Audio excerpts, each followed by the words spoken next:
Pessoal, hoje vamos estar fazendo aqui um comedouro caseiro para nossas galinhas, porque o que a gente tá lá tá desperdiçando muito, aqueles que você compra em casa agropecuária, pet shop, nesses lugares. Cai muito pros lados. Então vai estar fazendo um caseiro de bala.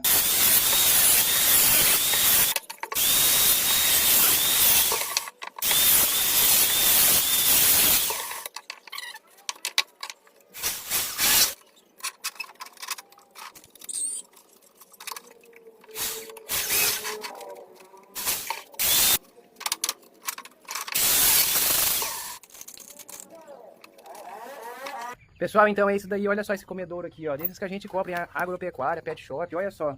Se não é eu ter colocado essa bandeja aqui, ó, olha o tanto de ração que desperdiça, depois não come. Então é isso, pessoal, você agora enche tudo aqui de ração, e aí conforme elas for comendo, tá vendo, ó, ficou com a borda alta, ó.